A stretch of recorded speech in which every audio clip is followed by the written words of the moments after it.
નમસ્કાર, હું હર્ષ Rathod, India news ગુજરાતમાં આપનું સ્વાગત છે। સમાચારની શરૂઆત કરીશું વલસાડની અંદર। તો જ્યારે વલસાડ જિલ્લામાં પણ આજે રંગારંગન પર્વ ધૂળેટી ધામધૂમથી પૂર્વક ઉજવણી કરવામાં આવી હતી। તો જ્યારે વલસાડના ડાંગના સાંસદ ધવલભાઈ પટેલના નિવાસસ્થાને હોળી ધૂળેટીનું પર્વનું વિશેષ આયોજન કરવામાં આવ્યું હતું, જેમાં સાંસદ ધવલ પટેલની સાથે વલસાડ જિલ્લાના ભાજપ પ્રમુખ હેમંત કંસારા અને ધરમપુરના ધારાસભ્ય અરવિંદભાઈ પટેલની સાથે ભાજપના અગ્રણીઓ અને કાર્યકર્તાઓ સાથે મળીને ધૂળેટીના પર્વની ઉજવણી કરી હતી। એકબીજાને રંગ લગાવી અને ધૂળેટીની પર્વની શુભેચ્છાઓ પાઠવી હતી। સાથે જ ડીજેના તાલે સાંસદ અને ધારાસભ્ય સાથે ભાજપના અગ્રણીઓ અને કાર્યકર્તાઓ પણ જોવા મળ્યા હતા। અને આ સાથે જ આમ વલસાડ જિલ્લામાં પણ ભાજપ દ્વારા રંગારંગ કાર્યક્રમ નાચતા ગાજતા યોજાયો હતો। રંગોનું પર્વની ઉજવણી પણ કરવામાં આવી હતી। સૌથી પહેલા તો તમારી ચેનલના માધ્યમથી પૂરા વલસાડ ડાંગ લોકસભા ગુજરાત અને ભારતના લોકોને હોળી અને ધૂળેટીની ખૂબ ખૂબ શુભકામના આપું છું। અને સાથે જ જેમ પૂરા ભારતભરમાં હર્ષોલ્લાસ સાથે હોળી અને ધૂળેટીનો તહેવાર મનાય છે, એ રીતે આપણે વલસાડમાં પણ એકદમ હર્ષોલ્લાસ સાથે મનાવીએ। ત્યારે પૂરા વલસાડ લોકસભાના 3 જિલ્લાના કાર્યકર્તાઓ, મતદાર ભાઈઓ બહેનો અહીંયા સાથે મળીને હોળી અને ધૂળેટી મનાવીએ છીએ। અમારા ધરમપુરના લોકલાડીના ધારાસભ્ય અરવિંદભાઈ સાથે જ અમારા વલસાડ જિલ્લાના યશસ્વી પ્રમુખ હેમંતભાઈ કંસારા અને પૂરા કાર્યકર્તાઓ સાથે છે અને એકદમ સરસ રીતે અમે હોળી ધૂળેટી મનાવીએ છીએ। અમારા કાર્યકર્તા પૂરા વર્ષ મહેનત કરે છે, ત્યારે પૂરા સાથે મળીને આજે ઉજવવાનો દિવસ છે, ત્યારે અમે સાથે મળીને હોળી અને ધૂળેટી પણ મનાવીએ છીએ। અને તમારા ચેનલના માધ્યમથી હું લોકોને પણ સંદેશ પહોંચાડવા માંગુ છું કે જેમ નરેન્દ્ર મોદી સાહેબ ભારતમાં, ભૂપેન્દ્ર પટેલ સાહેબ ગુજરાતમાં, એ રીતે વલસાડ ડાંગ લોકસભામાં અમે બધા સાથે મળીને સંગઠન સાથે રહીને વલસાડ ડાંગ લોકસભાનું ઉત્તર પ્રગતિ થાય એના માટે પૂરો પ્રયાસ કરીશું। હોળી અને ધૂળેટીના મહાપર્વ નિમિત્તે સાંસદ શ્રી ધવલભાઈના ઘરે હોળી અને ધૂળેટીનો તહેવાર મનાવી રહ્યા છે। સાથે ધરમપુરના ધારાસભ્ય શ્રી અરવિંદભાઈ, મારા જિલ્લાના મહામંત્રી શ્રી કમલેશભાઈ, મારા જિલ્લાના સૌ તમામ હોદ્દેદારો અને ભારતીય જનતા પાર્ટીનો સમગ્ર જિલ્લાનો પરિવાર આજે ધવલભાઈના ઘરે ભેગો થયો છે અને એ પરિવાર દ્વારા હોળી અને ધૂળેટીના પર્વ નિમિત્તે ઉજવણી કરી રહ્યા છે। અને આ જ સાથે હું વલસાડ જિલ્લાની તમામ જનતાને પણ હોળી અને ધૂળેટીની ખૂબ ખૂબ શુભકામનાઓ પાઠવું છું। આપણા દેશના યશસ્વી વડાપ્રધાન શ્રી નરેન્દ્રભાઈ મોદીએ જે વિકસિત ભારતની કલ્પના કરી છે અને આપણા માન્ય મુખ્યમંત્રી શ્રી ભૂપેન્દ્રભાઈ પટેલે વિકસિત ગુજરાતની જે કલ્પના કરી છે, એ જ રીતે અમે પણ સૌ સાથે મળીને વલસાડને પણ વિકસિત વલસાડ બનાવવાની અમે કલ્પના કરીએ છીએ। અને વલસાડ જિલ્લાની અંદર ભારતીય જનતા પાર્ટીના સૌ પરિવાર હજુ ઉત્તરોત્તર મોટો થાય એવી હું સર્વ કાર્યકર્તાઓને હાકલ કરું છું।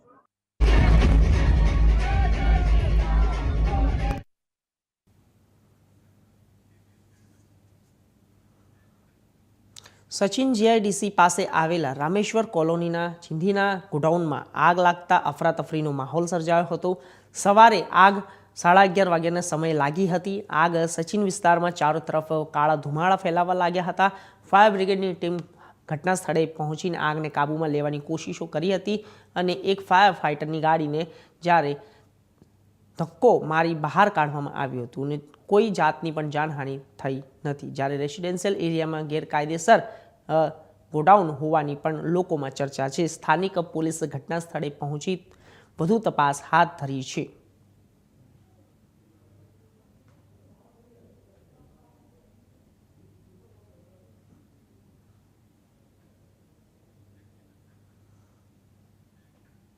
એટલાન્ટિક બિલ્ડિંગમાં આગ લાગવાનો મામલો સામે આવ્યો હતો, જ્યારે સમગ્ર ઘટનાને લઈને ડીસીપી ઝોન 2 જગદીશ બાંગરવાનું નિવેદન સામે આવ્યું છે। ઘટનામાં 5 લોકોને ઈજા થઈ હતી। એક વ્યક્તિને નોર્મલ ઈજા હોવાનું જાણવા મળ્યું છે, તેને સારવાર આપી જવા દેવામાં આવ્યો હતો, જ્યારે અન્ય 4 વ્યક્તિઓમાંથી એક જ ફ્લેટમાં કામ કરતા હતા અને સારવાર અર્થે બર્ન્સ વિભાગમાં દાખલ કરવામાં આવ્યો છે। તો જ્યારે અન્ય 3 વ્યક્તિઓને મોત નીપજ્યા છે। મોત અજય મકવાણા, કલ્પેશ લેવા અને મયુર લેવાના મોત નીપજ્યા છે।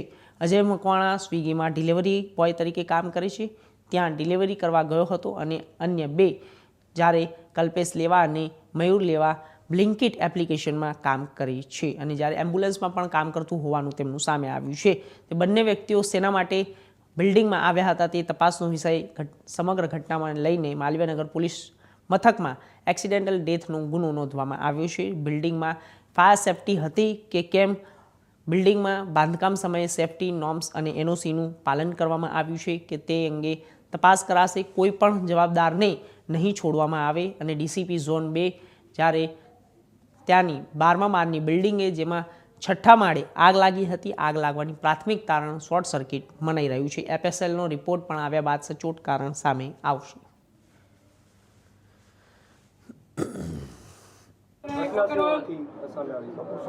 આજે સવારે માલવીયનગર વિસ્તારમાં આવેલી બિગ બજારના સામે એટલાન્ટિક એપાર્ટમેન્ટ જે એક રહેવાસી બિલ્ડિંગ છે એમાં આગ લાગવાની સૂચના મળેલ.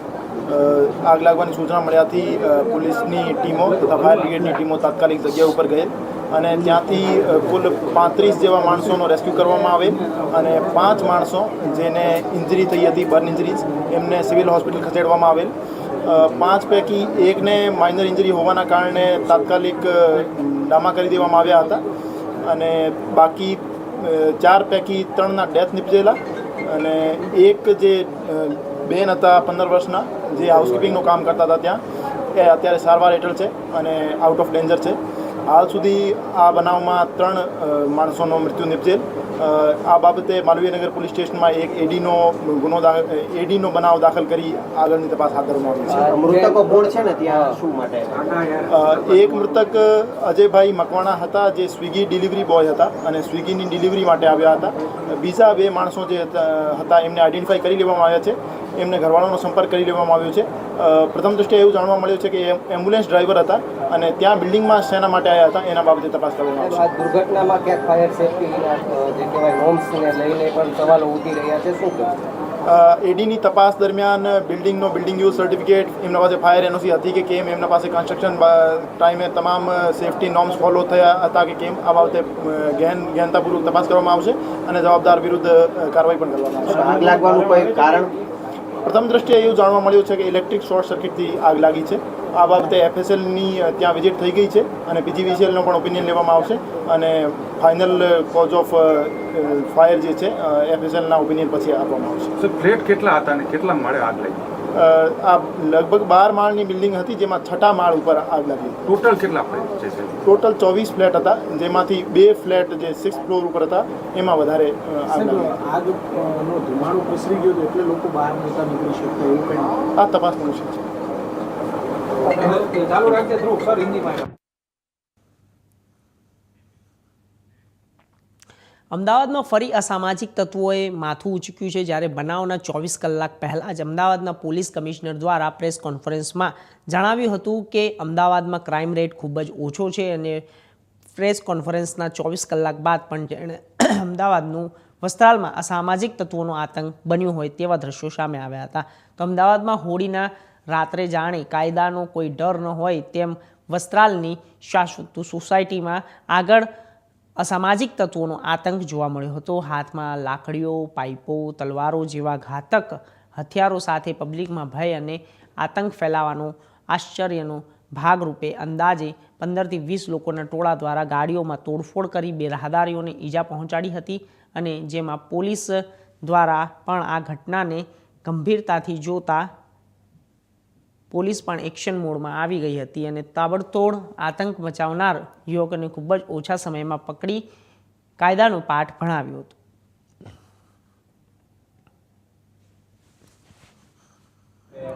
बात हुई थी, कई लोगों ने वहीं पे तोड़फोड़ किया है, गाड़ियों में तोड़फोड़ की.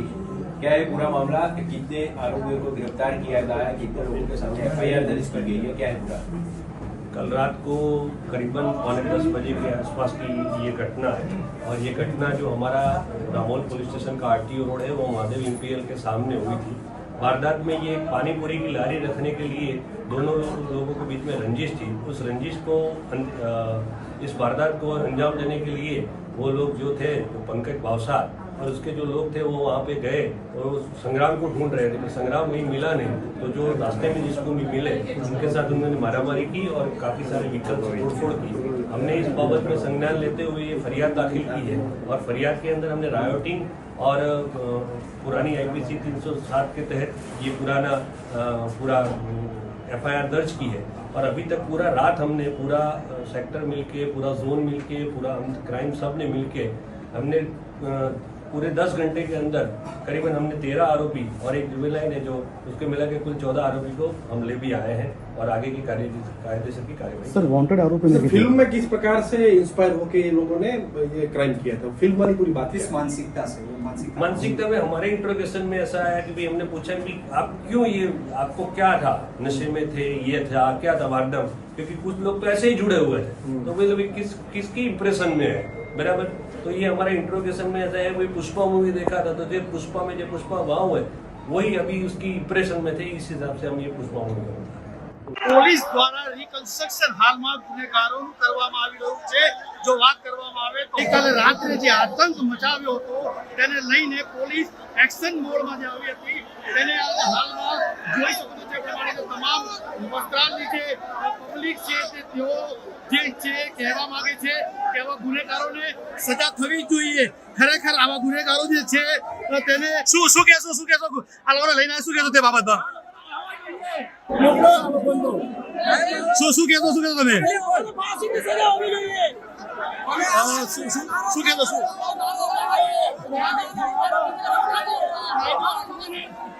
જોઈ શકો છો તે પ્રમાણે જે પબ્લિકમાં જે રોષ છે તેને લઈને પોલીસ દ્વારા હાલ અહીંયા આગળ જે છે રિકન્સ્ટ્રક્શન કરવામાં આવી રહ્યું છે અને તમામ લોકોનો એક જ રોષ છે કે આવા જે તત્વો છે તે લોકોને જે છે સજા મળવી ખૂબ જ જરૂરી છે, કારણ કે ભવિષ્યમાં આવે ફરીવાર જે છે કોઈ આવો જે પ્રભુ કદાચ બને ત્યારે જે પબ્લિકમાં રોષ અને જે ગુસ્સો છે શું કહેશો ને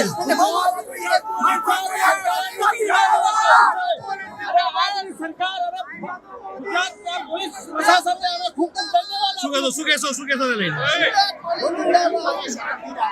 શું કહેશો ગુનેગારો લઈને ગુજરાત પોલીસ જિંદાબાદના નારા સાથે અહીંયા જે છે પબ્લિક જે છે તમામ જે છે રોડ આવે છે અને તમામનું કહેવું છે કે ગુજરાત પોલીસ દ્વારા જે આ સરાહનીય રીતે કાર્યવાહી કરવામાં આવે છે એ ખૂબ જ સરસ છે।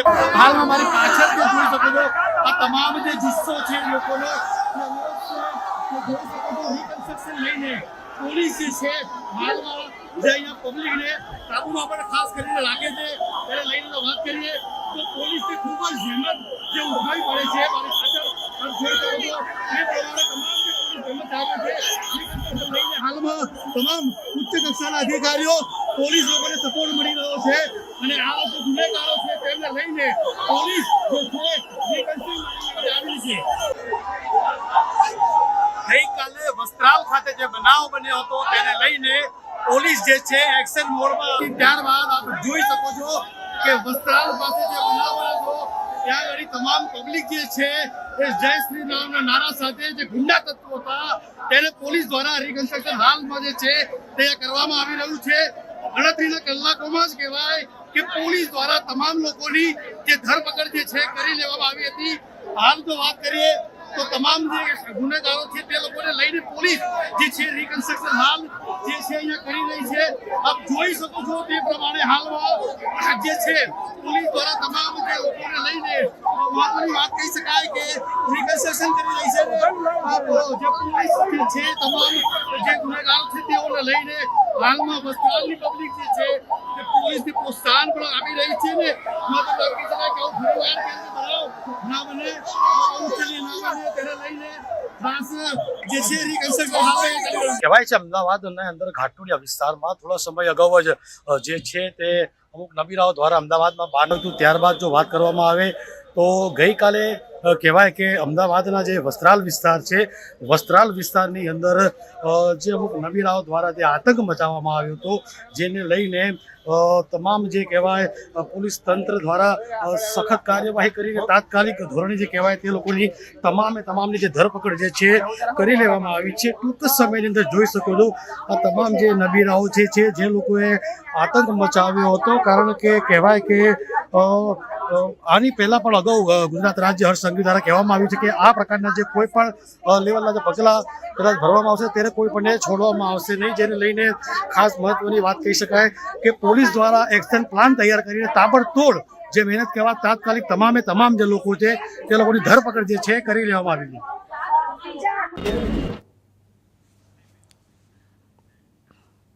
સોનગઢ તાલુકાના સિરીસપાડા ખાતેથી શ્રી બાલાજી માઇન્સની ખનીજ ચોરી ઝડપાઈ। સોનગઢ મામલતદાર અને ભૂસ્તરની ટીમ દ્વારા ગતરોજ રેડ કરવામાં આવી હતી, જેમાં સુરત જિલ્લાના પલસાણા તાલુકાના તુંડી ગામના શ્રી બાલાજી માઇન્સ નામની એજન્સી ખનીજ ચોરી કરતા ઝડપાઈ. સ્થળ પરથી 7,000 ટન સાદી રેતી, 2 હિટાચી મશીન, 5 નાવડી સહિત 45 લાખનો મુદ્દામાલ કબજે કરવામાં આવ્યો હતો.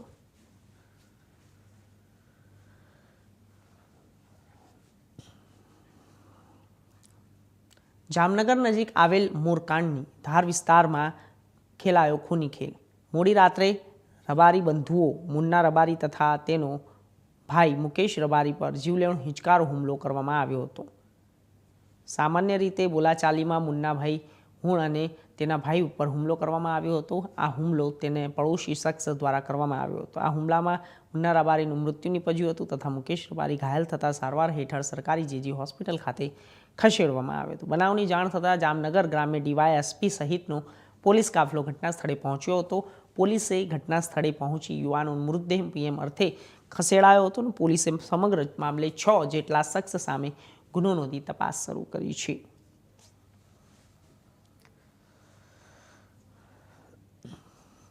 ગોંડલના જ્યારે રાજકુમાર જાટ કેસમાં પોલીસને એક મોટી સફળતા મળી છે. જ્યારે રાજકુમાર જાટનું મોત બસ અડફેટે આવી જતાં મોત થયું હોવાનો ખુલાસો ડીસીપી ક્રાઇમ પાર્થ રાજસિંહ ગોહિલના પત્રકાર પરિષદ અલગ ટીમો બનાવી તપાસ શરૂ કરવામાં આવી હતી અને 150થી વધુ સીસીટીવી કેમેરા પોલીસે તપાસ્યા અને ડમ્પર ચાલકની તપાસમાં 2:30 વાગ્યાની લાશ પડી હોવાની જોઈ અને મહીસાગરના ટ્રાવેલ્સની 3131 નંબરની બસ પસાર થઈ હતી. જ્યારે ડ્રાઈવરે માલિકને જાણ કરી નહોતી અને માત્ર ક્લીનરને જાણ કરી હતી. 12થી વધુ મોટા અને 30થી વધુ વાહનો પસાર થતા સીસીટીવીમાં દેખાયા હતા. 6 તારીખે રૂરલ પોલીસે ગુમસ્તા નોંધની જાણ કરવામાં આવી હતી, જેના શહેર પોલીસે રિપ્લે પણ આપ્યો હતો. મૃતક રાજકુમાર જાટના વકીલે ઈજાના નિશાન અંગે પોલીસને કહ્યું કે હાઈવે પર અકસ્માત તો વધુ ઈજાના નિશાનો થઈ શકે છે.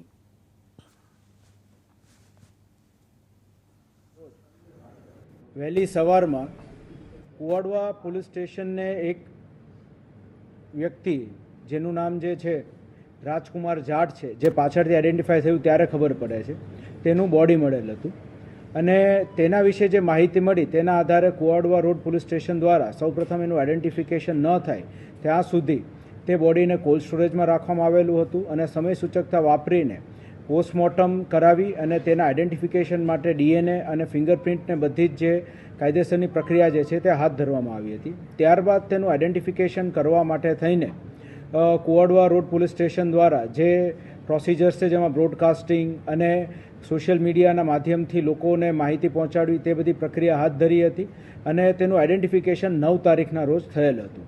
આઈડેન્ટિફિકેશન થયા બાદ તેની અંદર ફરિયાદીની ફરિયાદ લઈને ફેટલ એક્સિડન્ટનો ગુનો સૌપ્રથમ દાખલ કરવામાં આવ્યો હતો અને ફેટલ એક્સિડન્ટનો ગુનો અનડિટેક્ટ હોય તેની તપાસ માટે થઈને અલગ ટીમોની રચના કરવામાં આવી હતી. આ બનાવ ખૂબ જ ચર્ચાસ્પદ થયેલ હોય, જેથી માનનીય CP sir Brajeshkumar Jha sir તથા માનનીય અધિક police commissioner Mahendra Bagadiya sir દ્વારા અલગ ટીમો બનાવવાની સૂચના આપવામાં આવી હતી. તેના આધારે SOG, Kuvadva road police station, LCB, zone 1 એમ અલગ ટીમો બનાવીને વિવિધ સ્થળોએ સતત ચકાસણી કરવામાં આવી હતી. ત્યારબાદ સિનિયર અધિકારીઓ દ્વારા, જેમાં CP sir, additional CP sir, zone 1 sir અને અમારા દ્વારા તથા અન્ય સિનિયર અધિકારીઓ દ્વારા સ્થળની વિઝિટ કરવામાં આવી હતી અને વિઝિટ કરીને કયા સમયગાળા દરમિયાન આ બનાવ બનેલો હોઈ શકે છે સૌપ્રથમ તેને ઝીરોઈંગ કરવામાં આવ્યું અને આપણી પાસે એક ટાઈમ સ્પેન હતો કે આશરે 2:15 થી 2:30 વાગ્યાની વચ્ચે બનાવ બનેલો હોવો જોઈ શકે છે. આ બનાવ બનવાની સંભાવનાને ધ્યાનમાં રાખી એ સમયગાળામાં કયા વાહનો ત્યાંથી પસાર થઈ રહ્યા છે તેની તપાસ હાથ ધરવામાં આવી અને 150થી વધુ સીસીટીવી કેમેરાઓ એ જે 4 થી 5 કિલોમીટરનો વિસ્તાર છે તેની અંદર ચકાસવામાં આવ્યા. આ બધા સીસીટીવી કેમેરાને એ બધાની ચકાસણી શરૂ હતી એ દરમિયાન એક ડમ્પર ચાલક દ્વારા ટીમને માહિતી મળી કે એ પોતે જ્યારે ત્યાંથી 2:33ની આજુબાજુ પસાર થાય છે તેની પહેલાં ત્યાં બોડી પડેલું હતું. એ ધ્યાનમાં રાખીને અને કઈ બસ જે છે એ તેની આગળ ચાલતી હતી તે બાબતે માહિતી મેળવી અને ફર્ધર જ્યારે તપાસ કરવામાં આવી ત્યારે ધ્યાન પર આવ્યું કે મહાસાગર ટ્રાવેલ્સની એક બસ છે 3131 નંબરની અને તે શંકાસ્પદ જણાઈ તે શંકાસ્પદ જણાઈ તેના આધારે તેની ટ્રીપની માહિતી મેળવી અને ડ્રાઈવર કોણ હતું તેની માહિતી મેળવી અને આગળ જૂનાગઢ પોલીસની પણ મદદ લઈને તે જે ડ્રાઈવર હતા તેની પૂછપરછ હાથ ધરવામાં આવી અને પૂછપરછના અંતે તે ડ્રાઈવર દ્વારા રાત્રિનો સમય હોય અને બ્રિજથી એ પોતે જ્યારે નીચે ઉતરતા હતા એ જ સમયે અચાનક જ તે આ વ્યક્તિ જે છે રોડની વચ્ચે ચાલ્યો જતો આવેલો હોય અને આંખ પર એને પ્રકાશ પડતા તેને દેખાણું નહીં અને તેનાથી એક ભૂલથી એક્સિડન્ટ થઈ ગયેલો હતું તેવી કબૂલાત આપવામાં આવી છે. આ કબૂલાતના આધારે આગળ તપાસ બીજી હાથ ધરવામાં આવી છે. અન્ય સાહેદોના નિવેદનો જે છે એ કુવાડવા રોડ પોલીસ સ્ટેશન દ્વારા લેવાની ગતિવિધિ હાથ ધરવામાં આવી છે. બસ જે છે તેના ફોરેન્સિક એક્સપર્ટ દ્વારા ચકાસણી પણ હાથ ધરવામાં આવી છે અને આ બાબતે બીજું કોઈ એંગલ છે કે કેમ તેની પણ તપાસ જે છે એ રાજકોટ શહેર પોલીસ દ્વારા હવે આગામી દિવસોમાં કરવામાં આવશે. સુરેન્દ્રનગર જિલ્લાના ધૂળેટી પર્વની ઉજવણી પોલીસ પરિવાર દ્વારા પણ હેડક્વાર્ટર વિસ્તારમાં કરાઈ ધૂળેટીના પર્વની ઉજવણી. સુરેન્દ્રનગર ડીઆઈજી સહિતના અધિકારીઓ કરી રહ્યા છે ધૂળીની ઉજવણી અને લોકોએ પોતાના મતભેદો ભૂલીને રંગો લગાવીને ધૂળેટી હોળીની ઉજવણી કરી અને વસંત ઋતુનું પણ આગમન કેસુડાના પાણીથી ધૂળેટી રમવામાં આવેલી કેમિકલયુક્ત કલર વપરાશ પર પ્રતિબંધ પણ મૂકવામાં આવ્યો. સુરેન્દ્રનગરની અંદર હોળીઓની ઉજવણી પણ કરવામાં આવી.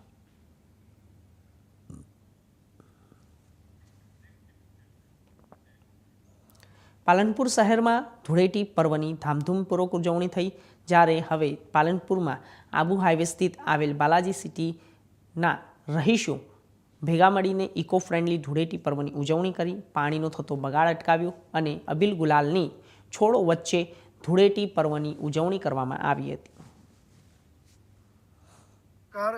આજે આ ધૂળેટીના પર્વ નિમિત્તે ન્યૂ પાલનપુરની બાલાજી સિટીમાં અમે વર્ષોથી હોળી ધૂળેટીનો તહેવાર ઉજવીએ છીએ.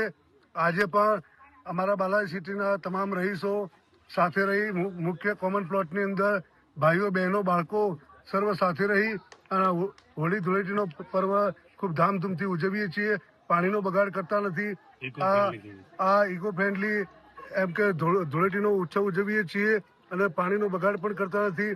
આ ધૂળેટીનો પર્વ ઉજવ્યા બાદ અમે નાસ્તા પાણીનું પણ સમૂહમાં આયોજન કરેલું છે અને સાથે સાથે ગરબે પણ ઘૂમીશું. બોલો ધૂળેટી!